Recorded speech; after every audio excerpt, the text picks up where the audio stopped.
നമ്മൾ ഒരാൾക്കൊരു motivation class എടുക്കുന്ന സമയത്ത് പലപ്പോഴും ഇത് കേൾക്കുന്ന വ്യക്തികളുടെ മനസ്സിൽ വല്ലാത്തൊരു ഇമ്പാക്റ്റ് ഉണ്ടാവാറുണ്ട്. അതൊരു വല്ലാത്തൊരു ആത്മബന്ധം ഉണ്ടാക്കാറുണ്ട്, ഒരു പ്രൊഫഷണൽ ആത്മബന്ധം.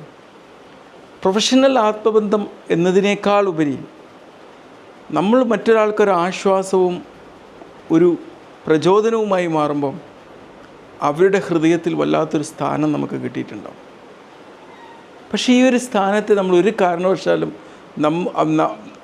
ഒരു കൗൺസിലർക്കും കൗൺസിലിംഗ് സ്വീകരിച്ച വ്യക്തിക്ക് തമ്മിലുള്ള ആത്മബന്ധമായി ഒരു കാരണവശാലും പരിവർത്തനം ചെയ്യാൻ പാടില്ല. അങ്ങനെ ഒരു സാഹചര്യം ഉണ്ടാവുമ്പോഴാണ് പലപ്പോഴും നൈമിഷികമായിട്ടുള്ള പല ട്രാപ്പുകളിലേക്കും മനുഷ്യർ പെട്ടു പോകുക എന്നുള്ളത്. ഒരു കാരണവശാലും അങ്ങനെ ഉണ്ടാവാൻ പാടില്ല. എപ്പോഴും ശ്രദ്ധിക്കണം. കാരണം ഒരു മനുഷ്യനൊരു ആശ്വാസം ലഭിക്കുക എന്ന് പറയുമ്പം ആ സമയത്ത് ആ മനുഷ്യൻ്റെ മനസ്സിൽ ഈ ആശ്വാസം നൽകിയ വ്യക്തിക്ക് വല്ലാത്തൊരു സ്ഥാനം ഉണ്ടാവും. അത് അവർക്ക് ലഭിച്ചൊരു സ്ഥാനം കൊണ്ടാണ്, അല്ലാതെ നമുക്ക് കഴിവുള്ളതുകൊണ്ട് നമ്മൾ സെലിബ്രിറ്റി ആയതുകൊണ്ടോ ഒന്നല്ല. ഒരു മനുഷ്യനിവിടെ ഓരോ മനുഷ്യനും അവനവനാണ് ഏറ്റവും വലിയ സെലിബ്രിറ്റി. ഒരു മനുഷ്യൻ്റെ പേഴ്സണൽ ജീവിതത്തിലേക്ക് കടന്നു ചെല്ലുമ്പം ഏതൊരു സെലിബ്രിറ്റിയും അത് അവരുടെ പേഴ്സണൽ ജീവിതത്തിലെ ഒരു സാധാരണ ഒരു വ്യക്തിയായിട്ട് മാറും. നിങ്ങളിപ്പോൾ വലിയ വലിയ സൂപ്പർ സ്റ്റാറുകളൊക്കെ അവരുടെ ജീവിതത്തിൽ ചെന്ന് കഴിഞ്ഞാൽ അവരുടെ ഭാര്യയും അവരുടെ ഭർത്താവും അവരുടെ കുടുംബത്തേക്കൊക്കെ ചെന്ന് കഴിഞ്ഞാൽ അവർ പച്ചയായൊരു സാധാരണ മനുഷ്യൻ തന്നെയായിരിക്കും. സെലിബ്രിറ്റി എന്നുള്ളത് നമ്മൾക്ക് കിട്ടുന്ന ഇൻഫർമേഷനും അവരിലുള്ള ആ കഴിവുകൾക്ക് നമ്മൾ കൊടുക്കുന്ന ഒരു മാർക്കിനും അനുസരിച്ച് മനുഷ്യൻ ഡിസൈഡ് ചെയ്യുന്നൊരു കാര്യം മാത്രമാണ്. പറഞ്ഞാൽ മനസ്സിലായില്ലേ? പക്ഷേ ഒരു വ്യക്തിയുടെ പേഴ്സണൽ ജീവിതത്തിലേക്ക് ചെന്നെത്തുമ്പം അവിടെ സെലിബ്രിറ്റി ഇല്ല, അവിടെ ഒരു സാധാരണക്കാരനായിട്ട് തന്നെ പരിവർത്തനം ചെയ്യും. ഈ ഒരു ബോധ്യം മോട്ടിവേഷൻ ട്രെയിനിങ്ങും ക്ലാസ്സുകളൊക്കെ എടുക്കുന്ന വ്യക്തികൾ പ്രത്യേകം ഉണ്ടാവേണ്ടതുണ്ട്. പ്രത്യേകിച്ച് ഒരു പ്രചോദനാത്മകമായ ഒരു ക്ലാസ്സൊക്കെ എടുത്ത് കഴിയുമ്പം നമ്മൾ അതിൻ്റേതായ ഒരു ഹോർമോൺസ്, നമ്മളെ ഒരു ലീഡറായി കാണുന്ന അല്ലെങ്കിൽ നമ്മളെ ഒരു വലിയൊരു സംഭവമായിട്ട് കാണുന്നൊരു ഹോർമോൺ ഇമ്പാക്റ്റ് ശ്രോതാക്കളുടെ ഉണ്ടാവും. മനസ്സിലായില്ലേ? അതൊരു വ്യക്തിയോടുള്ളതല്ല, അവർക്ക് ലഭിച്ച ആ ഒരു മെസ്സേജിനോടുള്ളതാണ്. മനസ്സിലായില്ലേ?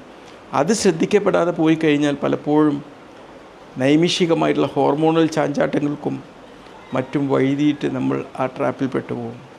അവസാനം ഇതുപോലത്തെ എന്തെങ്കിലും അപകടാവസ്ഥകൾ വരുമ്പോൾ ആയിരിക്കും അത് നമുക്ക് തിരിച്ച് മായ്ച്ചു കളയാൻ പറ്റാത്ത, നമ്മുടെ ജീവിതത്തിൻ്റെ ഗതി തന്നെ മാറ്റിക്കളയുന്നൊരവസ്ഥയായിട്ട് മാറാം. മനസ്സിലായില്ലേ? ഓരോ കാര്യങ്ങൾ ചെയ്യുമ്പോഴും സൂക്ഷ്മത വേണം. മറ്റൊരു മനുഷ്യർക്ക് ഒരു ഇൻഫർമേഷൻ പാസ് ചെയ്യപ്പെടുമ്പം ആ പാസ് ചെയ്ത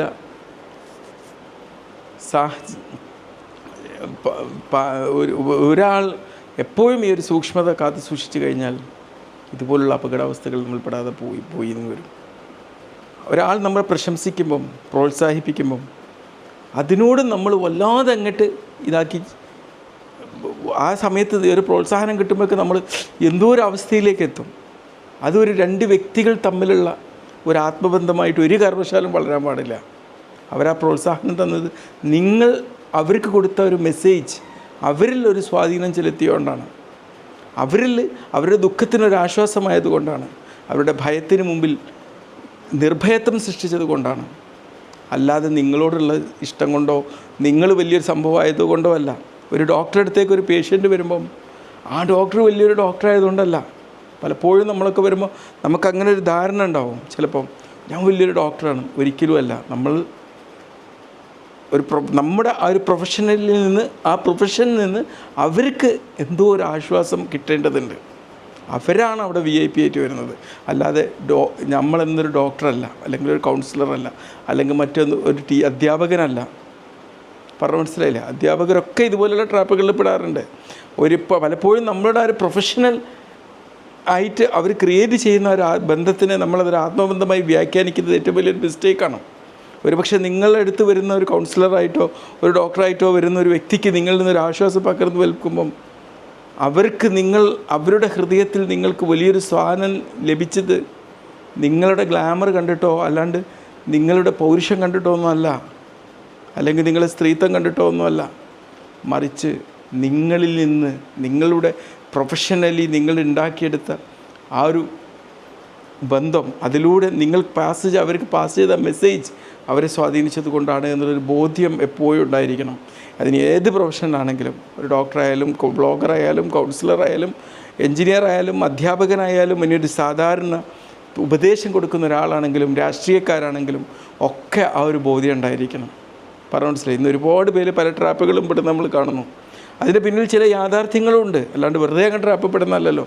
ഈ യാഥാർത്ഥ്യങ്ങൾ അവർ ക്രിയേറ്റ് ചെയ്യപ്പെടാൻ കാരണമായത് പലപ്പോഴും അവരുടെ പദവികൾ മറ്റുള്ളവരിൽ ഉണ്ടാക്കിയെടുത്ത ഈ ഒരു വൈകാരികമായിട്ടുള്ള ഒരു അറ്റാച്ച്മെൻറ്റാണ്. ആ അറ്റാച്ച്മെൻറ്റിനെ വ്യക്തി അറ്റാച്ച്മെൻറ്റായി എന്ന് വിചാരിക്കുകയും ആ വ്യക്തി അറ്റാച്ച്മെൻറ്റിനെ ചില കാര്യങ്ങളൊക്കെ ചെയ്യാൻ വേണ്ടിയിട്ട് അവർ കാരണമാക്കുകയും അങ്ങനെ അത് സംഭവിച്ചു പോവുകയും പിന്നെ അവർ ഈ ഒരു വ്യക്തിയുടെ ആ സ്പേസിലേക്ക് ചെല്ലുമ്പം പിന്നെ എത്ര വലിയ നേതാവാണെങ്കിലും എത്ര വലിയ കൗൺസിലർ ഡോക്ടറാണെങ്കിലും അവരെ മുമ്പിൽ നിങ്ങൾ പേഴ്സണലി ഉണ്ടായിട്ടുള്ളൊരു അറ്റാച്ച്മെൻറ്റ് എന്നുള്ളൊരു സാധാരണ വ്യക്തി എന്നുള്ളത് മാത്രമാണ് എന്ന് പ്രത്യേകം ഓർക്കണം. പലപ്പോഴും നമ്മൾ ശ്രദ്ധിക്കുക, നമ്മുടെ പ്രൊഫഷൻ നമുക്ക് നൽകുന്ന പ്രശംസകളും ഒരുപാട് നല്ല കമൻറ്റുകളും ഒക്കെ ഇല്ലാതാവാൻ ഇതുപോലുള്ളൊരു എവൻ്റ് ജീവിതത്തിൽ ഉണ്ടായാൽ മതി. എത്ര നല്ല കാര്യങ്ങൾ ചെയ്താലും ചെറിയൊരു പിഴവ് അല്ലെങ്കിൽ ചെറിയൊരു ഇതുപോലുള്ള കംപ്ലൈൻറ്റ് നമ്മളെക്കുറിച്ച് വരുന്ന നിമിഷം ഇതെല്ലാം ബാനിഷായി പോകുന്നുള്ളതാണ്. ഈ ഒരു സൂക്ഷ്മത എപ്പോഴും വെച്ച് പുലർത്തുക. ഓക്കെ.